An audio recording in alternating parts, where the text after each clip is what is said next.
Assalamualaikum warahmatullahi wabarakatuh. Perkenalkan, nama saya David Wahyudi. NIM saya 2301135083. Kali ini saya akan menjawab soal ujian tengah semester untuk mata kuliah perilaku organisasi. Baiklah, kita masuk ke soal yang pertama. Menurut Anda, mengapa pentingnya mempelajari mata kuliah perilaku organisasi? Menurut saya, mata kuliah perilaku organisasi ini mempelajari mengenai karakter yang ada pada anggota di dalam organisasi. Karena di dalam organisasi ini terdiri dari berbagai macam orang. Karena adanya terdiri dari berbagai macam orang, maka dalam organisasi tersebut terdiri dari berbagai macam karakter. Untuk itu, perlunya mempelajari mata kuliah ini untuk mengatasi masalah yang timbul karena adanya perbedaan karakter ini di dalam organisasi. Dan juga mata kuliah ini mempelajari bagaimana cara mengatur hubungan antara anggota dan pimpinan agar dapat membentuk budaya organisasi yang baik. Kemudian, mata kuliah ini berfungsi untuk menjaga motivasi anggota organisasi agar dapat mencapai tujuan organisasi yang telah ditetapkan. Kemudian kita masuk ke soal yang kedua. Apa yang Anda pahami tentang culture shock dalam konteks budaya organisasi? Jelaskan.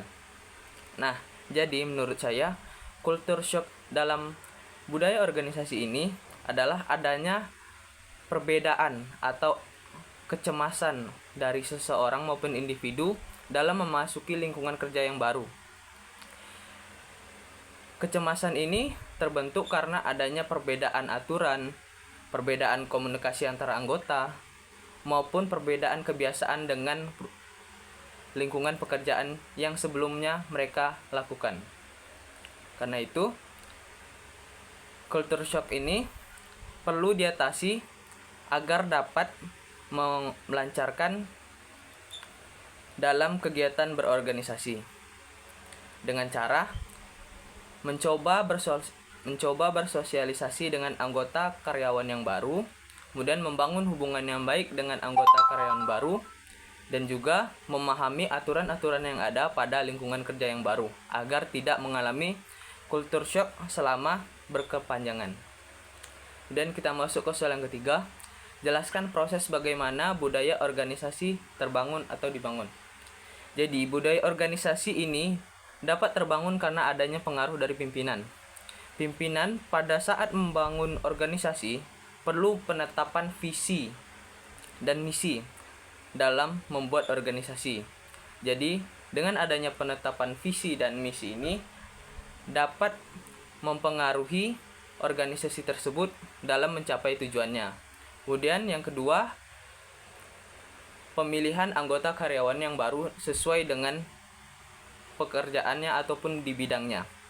Jadi, pemimpin perlu memilih karyawan yang sesuai dengan kebutuhan yang diperlukan oleh organisasi agar dapat memenuhi tujuan organisasi yang telah ditetapkan. Apabila pemimpin tidak memilih anggota karyawan yang tidak sesuai dengan kebutuhan yang ada dalam organisasi, maka itu dapat memperhambat dalam kegiatan berorganisasi. Kemudian yang ketiga, adanya pembentukan norma maupun aturan dalam perusahaan maupun organisasi. Pembentukan norma atau aturan ini perlu dilakukan agar dapat mengatur anggota karyawan dalam berorganisasi, dan juga aturan ini untuk menghindari terjadinya permasalahan maupun kesalahan yang dilakukan anggota karyawan sehingga dapat memaksimalkan tujuan perusahaan maupun organisasi yang telah ditetapkan. Kemudian yang terakhir yaitu pemimpin perlu menjaga stabilitas antara anggota dan juga pimpinan. Jadi pimpinan ini memiliki peranan yang penting, yaitu pemimpin perlu menjaga hubungan baik dengan anggota karyawannya sehingga terbentuknya hubungan kerja yang baik dan juga menciptakan budaya organisasi yang baik. Dengan adanya organisasi yang baik, maka tujuan organisasi yang telah ditetapkan dapat tercapai dengan maksimal. Baiklah, itu saja yang dapat saya sampaikan. Apabila ada salah-salah kata mohon dimaafkan. Untuk itu saya tutup dengan salam. Wabillahi taufiq wal hidayah. Wassalamualaikum warahmatullahi wabarakatuh. Terima kasih.